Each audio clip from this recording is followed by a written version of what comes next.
شروع اللہ کا نام لے کر جو بڑا مہربان نہایت رحم والا ہے۔ لوگو اپنے پروردگار سے ڈرو کہ قیامت کا زلزلہ ایک حادثہ عظیم ہے۔ اے مخاطب، جس دن تو اس کو دیکھے گا اس دن یہ حال ہوگا کہ تمام دودھ پلانے والی عورتیں اور اپنے بچوں کو بھول جائیں گی اور تمام حمل والیوں کے حمل گر پڑیں گے اور لوگ تجھ کو مدہوش نظر آئیں گے، حالانکہ وہ مدہوش نہیں ہوں گے بلکہ عذاب دیکھ کر مدہوش ہو رہے ہوں گے۔ بے شک اللہ کا عذاب بڑا سخت ہے۔ اور بعض لوگ ایسے ہیں جو اللہ کی شان میں علم کے بغیر جھگڑتے اور ہر شیطان اس سرکش کی پیروی کرتے ہیں جس کے بارے میں لکھ دیا گیا ہے جو اسے دوست رکھے گا تو وہ اس کو گمراہ کر دے گا اور دوزخ کے عذاب کا رستہ دکھائے گا۔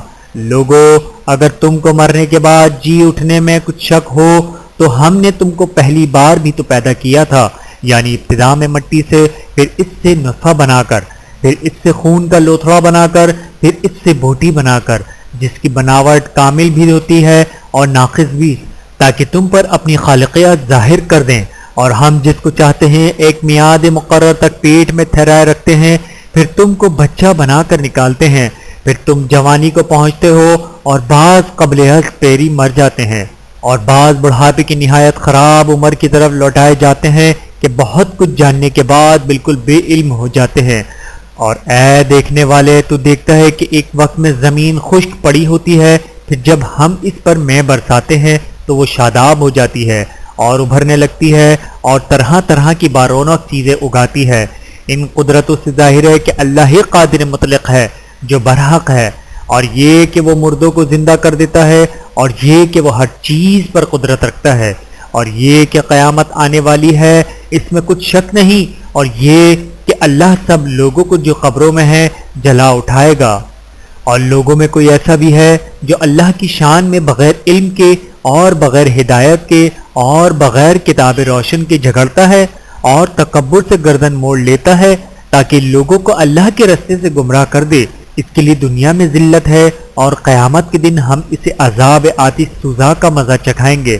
اے سرکش، یہ اس کفر کی سزا ہے جو تیرے ہاتھوں نے آگے بھیجا ہے، اور اللہ اپنے بندوں پر ظلم کرنے والا نہیں۔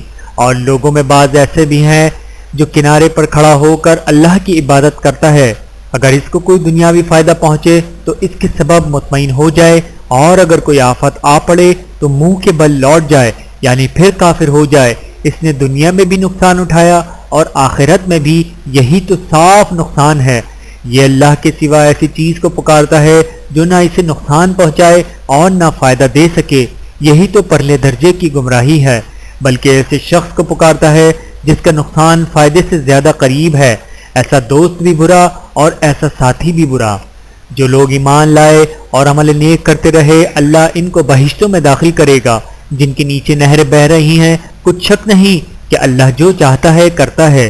جو شخص یہ گمان کرتا ہو کہ اللہ اس کو دنیا اور آخرت میں مدد نہیں دے گا تو اس کو چاہیے کہ اوپر کی طرف، یعنی اپنے گھر کی چھت میں ایک رسی باندھے، پھر اس سے اپنا گلا گھونٹ لے، پھر دیکھے کہ آیا یہ تدبیر اس کے غصے کو دور کر دیتی ہے۔ اور اسی طرح ہم نے اس قرآن کو اتارا جس کی تمام باتیں کھلی ہوئی ہیں، اور یہ یاد رکھو کہ اللہ جس کو چاہتا ہے ہدایت دیتا ہے۔ جو لوگ مومن یعنی مسلمان ہیں اور جو یہودی ہیں اور ستارہ پرست اور عیسائی اور مجوسی اور مشرک، اللہ ان سب میں قیامت کے دن فیصلہ کر دے گا۔ بے شک اللہ ہر چیز سے باخبر ہے۔ کیا تم نے نہیں دیکھا کہ جو مخلوق آسمانوں میں ہے اور جو زمین میں ہے، اور سورج اور چاند ستارے اور پہاڑ اور درخت اور چوپائے اور بہت سے انسان اللہ کو سجدہ کرتے ہیں، اور بہت سے ایسے ہیں جن پر عذاب ثابت ہو چکا ہے، اور جس شخص کو اللہ ذلیل کرے اس کو کوئی عزت دینے والا نہیں۔ بے شک اللہ جو چاہتا ہے کرتا ہے۔ یہ دو فریق ایک دوسرے کے دشمن اپنے پروردگار کے بارے میں جھگڑتے ہیں، تو جو کافر ہیں ان کے لیے آنکھ کے کپڑے قطع کیے جائیں گے اور ان کے سروں پر جلتا ہوا پانی ڈالا جائے گا، اس سے ان کے پیٹ کے اندر کی چیزیں اور کھالیں گل جائیں گی، اور ان کے مارنے کے لیے لوہے کے ہتھوڑے ہوں گے۔ جب وہ چاہیں گے کہ اس رنج و تکلیف کی وجہ سے دوزخ سے نکل جائیں تو پھر اس میں لوٹا دیے جائیں گے، اور کہا جائے گا کہ جلنے کے عذاب کا مزہ چکھتے رہو۔ جو لوگ ایمان لائے اور عمل نیک کرتے رہے، اللہ ان کو بہشتوں میں داخل کرے گا۔ جن کے تلے نہریں بہہ رہی ہیں وہاں ان کو سونے کے کنگن پہنائے جائیں گے اور موتی، اور وہاں ان کا لباس ریشمی ہوگا، اور ان کو اچھی بات کی طرف رہنمائی کی گئی اور خوبیوں والے مالک کی راہ بتائی گئی۔ جو لوگ کافر ہیں اور لوگوں کو اللہ کے رستے اور مسجد حرام سے، جسے ہم نے لوگوں کے لیے یکساں عبادت گاہ بنایا ہے، روکتے ہیں، خواہ وہ وہاں کے رہنے والے ہوں یا باہر سے آنے والے، اور جو اس میں شرارت سے کجروی و کفر کرنا چاہتے تو اس کو ہم درد دینے والے عذاب کا مزہ چکھائیں گے۔ اور ایک وقت تھا جب ہم نے ابراہیم کو خانہ کعبہ کا مقام بتا دیا اور ارشاد فرمایا کہ میرے ساتھ کسی چیز کو شریک نہ کیجیے، اور طواف کرنے والوں اور قیام کرنے والوں اور رکوع کرنے والوں اور سجدہ کرنے والوں کے لیے میرے گھر کو صاف رکھا کرنا، اور لوگوں میں حج کے اعلان کر دو کہ تمہاری طرف پیدل اور دبلے دبلے اونٹوں پر جو دور دراز رستوں سے چلے آتے ہوں سوار ہو کر چلے آئیں، تاکہ اپنے فائدے کے کاموں کے لیے حاضر ہوں، اور قربانی کے ایام معلوم میں مویشی چوپایوں کے ذبح کے وقت جو اللہ نے ان کو دیے ہیں ان پر اللہ کا نام لیں۔ اب اس میں سے تم خود بھی کھاؤ اور خستہ حال ضرورت مندوں کو بھی کھلاؤ۔ پھر چاہیے کہ لوگ اپنا میل کچیل دور کریں اور منتیں پوری کریں اور اس قدیم گھر یعنی بیت اللہ کا طواف کریں۔ یہ ہمارا حکم ہے، اور جو شخص ادب کی چیزوں کی جو ہم نے مقرر کی ہیں تعظیم کرے تو یہ اس کے پروردگار کے نزدیک اس کے حق میں بہتر ہے۔ اور تمہارے لیے مویشی حلال کر دیے گئے ہیں سوائے ان کے جو تمہیں پڑھ کر سنائے جاتے ہیں، تو بتوں کی پلیدی سے بچو اور جھوٹی بات سے پرہیز کرو، صرف ایک اللہ کے ہو کر اور اس کے ساتھ شریک نہ ٹھہرا کر۔ اور جو شخص کسی کو اللہ کے ساتھ شریک مقرر کرے تو وہ گویا ایسا ہے جیسے آسمان سے گر پڑے، پھر اس کو پرندے اچک لے جائیں یا ہوا کسی دور کی جگہ اڑا کر پھینک دے۔ یہ ہمارا حکم ہے، اور جو شخص ادب کی چیزوں کی جو اللہ نے مقرر کی ہیں تعظیم کرے تو یہ کام دلوں کی پرہیزگاری سے ہے۔ ان میں ایک وقت مقرر تک تمہارے لیے فائدے ہیں، پھر ان کو اس قدیم گھر یعنی بیت اللہ تک پہنچنا اور ذبح ہونا ہے۔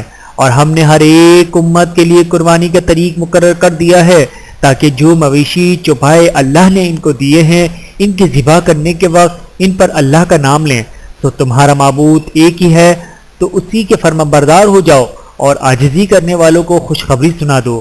یہ وہ لوگ ہیں کہ جب اللہ کا نام لیا جاتا ہے تو ان کے دل ڈر جاتے ہیں، اور جب ان پر مصیبت پڑتی ہے تو صبر کرتے ہیں اور نماز آداب سے پڑھتے ہیں، اور جو مال ہم نے ان کو عطا فرمایا ہے اس میں سے نیک کاموں میں خرچ کرتے ہیں۔ اور قربانی کے اونٹوں کو بھی ہم نے تمہارے لیے اللہ کے شاعر مقرر کیا ہے، ان میں تمہارے لیے فائدے ہیں، تو قربانی کرنے کے وقت قطار باندھ کر ان پر اللہ کا نام لو، پھر جب پہلو کے بل گر پڑیں تو ان میں سے کھاؤ، اور قناعت سے بیٹھ رہنے والوں اور سوال کرنے والوں کو بھی کھلاؤ۔ اس طرح ہم نے ان کو تمہارے زیر فرمان کر دیا ہے تاکہ تم شکر کرو۔ اللہ تک نہ ان کا گوشت پہنچتا ہے اور نہ خون، بلکہ اس تک تمہاری پرہیزگاری پہنچتی ہے۔ اسی طرح اللہ نے ان کو تمہارے زیر فرمان کر دیا ہے تاکہ اس بات کے بدلے کہ اس نے تم کو ہدایت بخشی ہے اسے بزرگی سے یاد کرو۔ اور اے پیغمبر نیکوکاروں کو خوشخبری سنا دو، اللہ تو مومنوں سے ان کے دشمنوں کو ہٹاتا رہتا ہے، بے شک اللہ کسی خیانت کرنے والے ناشکرے کو دوست نہیں رکھتا۔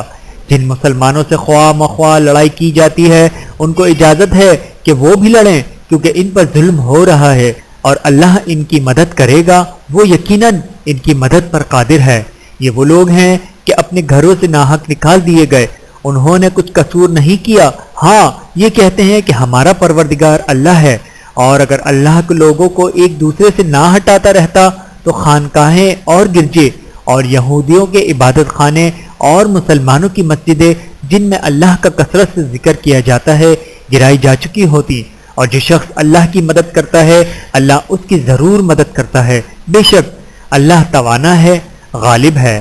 یہ وہ لوگ ہیں کہ اگر ہم ان کو ملک میں حکومت دے دیں تو نماز قائم کریں اور زکوٰۃ ادا کریں اور نیک کام کرنے کا حکم دیں اور برے کاموں سے منع کریں، اور سب کاموں کا انجام اللہ ہی کے اختیار میں ہے۔ اور اگر یہ لوگ تم کو جھٹلاتے ہیں تو ان سے پہلے نوح کی قوم اور عاد و سمود کی قومیں بھی اپنے پیغمبروں کو جھٹلا چکی ہیں، اور قوم ابراہیم اور قوم لوط بھی، اور مدین کے رہنے والے بھی، اور موسیٰ بھی تو جھٹلائے جا چکے ہیں، لیکن میں کافروں کو مہلت دیتا رہا، پھر میں نے ان کو پکڑ لیا۔ تو دیکھ لو میرا عذاب کیسا سخت ہے۔ چنانچہ بہت سی بستیاں ہیں کہ ہم نے ان کو تباہ کر ڈالا کہ وہ نافرمان تھیں، تو وہ اپنی چھتوں کے بل گری پڑی ہیں، اور بہت سے کنویں بیکار اور بہت سے مضبوط محل ویران پڑے ہیں۔ تو کیا ان لوگوں نے ملک میں سیر نہیں کی تاکہ ان کے دل ایسے ہوتے کہ ان سے سمجھ سکتے اور کان ایسے ہوتے کہ ان سے سن سکتے؟ بات یہ ہے کہ آنکھیں اندھی نہیں ہوتی بلکہ دل جو سینوں میں ہے وہ اندھے ہو جاتے ہیں، اور یہ لوگ تم سے عذاب کے لیے جلدی کر رہے ہیں، اور اللہ اپنے وعدے کے خلاف ہرگز نہیں کرے گا۔ اور بے شک تمہارے پروردگار کے نزدیک ایک روز تمہارے حساب کی رو سے 1000 برس کے برابر ہے۔ اور بہت سی بستیاں ہیں کہ میں ان کو مہلت دیتا رہا جبکہ وہ نافرمان تھیں، پھر میں نے ان کو پکڑ لیا اور میری ہی طرف لوٹ کر آنا ہے۔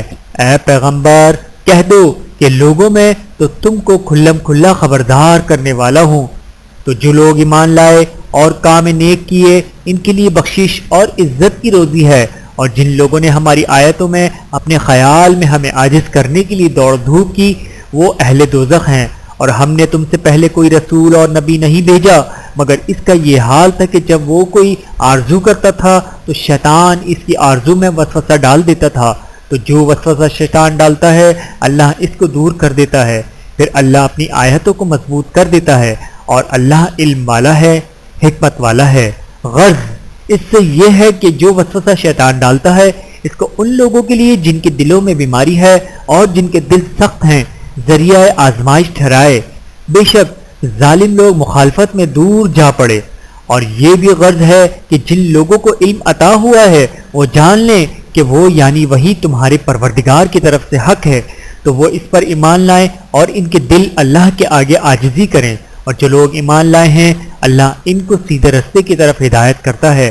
اور کافر لوگ ہمیشہ اس کی طرف سے شک میں رہیں گے یہاں تک کہ قیامت ان پر ناگہاں آ جائے یا ایک نامبارک دن کا عذاب ان پر آواقع ہو۔ اس روز بادشاہی اللہ ہی کی ہوگی اور وہ ان میں فیصلہ کر دے گا۔ تو جو لوگ ایمان لائے اور عمل نیک کرتے رہے وہ نعمت کے باغوں میں ہوں گے، اور جو کافر ہوئے اور ہماری آیتوں کو جھٹلاتے رہے ان کے لیے ذلیل کرنے والا عذاب ہوگا۔ اور جن لوگوں نے اللہ کی راہ میں ہجرت کی پھر مارے گئے یا مر گئے ان کو اللہ اچھی روزی دے گا، اور بے شک اللہ بہترین رزق دینے والا ہے۔ وہ ان کو ایسے مقام میں داخل کرے گا جسے وہ پسند کریں گے، اور اللہ تو جاننے والا ہے، بردبار ہے۔ یہ بات اللہ کے ہاں ٹھہر چکی ہے، اور جو شخص کسی کو اتنی ہی ایزا دے جتنی ایزا اس کو دی گئی پھر اس شخص پر زیادتی کی جائے تو اللہ اس کی مدد کرے گا۔ بے شک اللہ معاف کرنے والا ہے، بخشنے والا ہے۔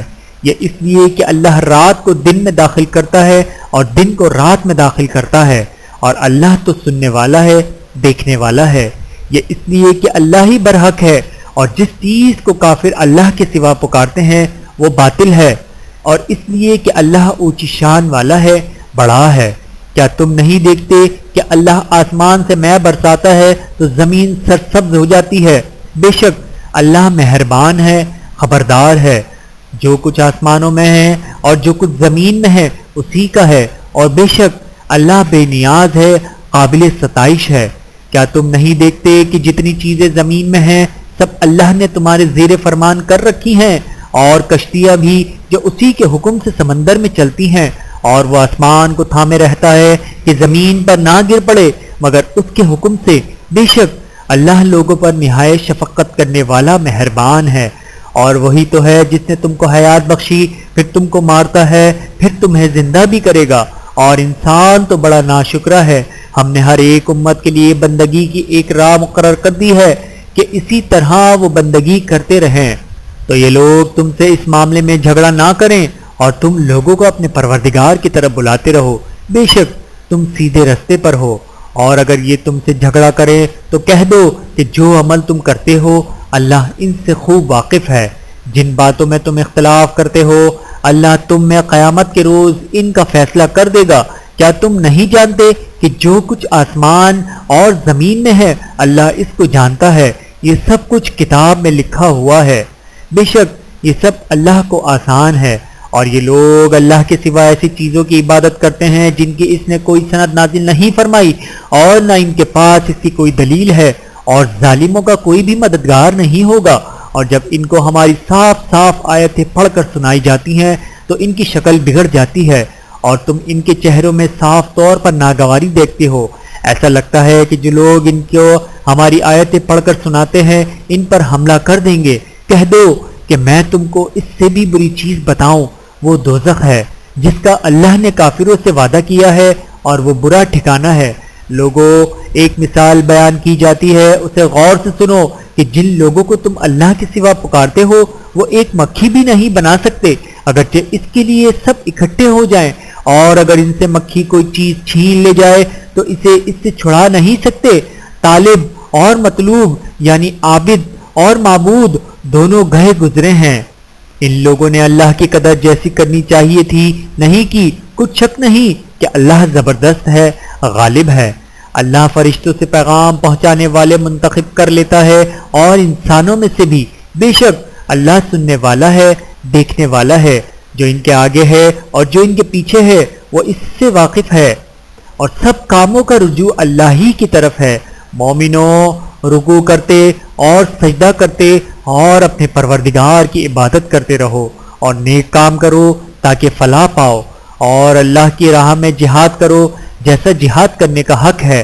اس نے تم کو منتخب کیا ہے اور تم پر دین کی کسی بات میں تنگی نہیں کی، اور تمہارے لیے تمہارے باپ ابراہیم کا دین پسند کیا۔ اسی اللہ نے پہلے یعنی پہلی کتابوں میں تمہارا نام مسلم رکھا تھا، اور اس کتاب میں بھی وہی نام رکھا ہے۔ تو جہاد کرو تاکہ پیغمبر تمہارے بارے میں گواہ ہو اور تم لوگوں کے مقابلے میں گواہ ہو۔ سو مسلمانوں، نماز قائم کرو اور زکوٰۃ دو اور اللہ کے دین کی رسی کو پکڑے رہو، وہی تمہارا دوست ہے۔ تو وہ کیا خوب دوست ہے اور کیا خوب مددگار ہے۔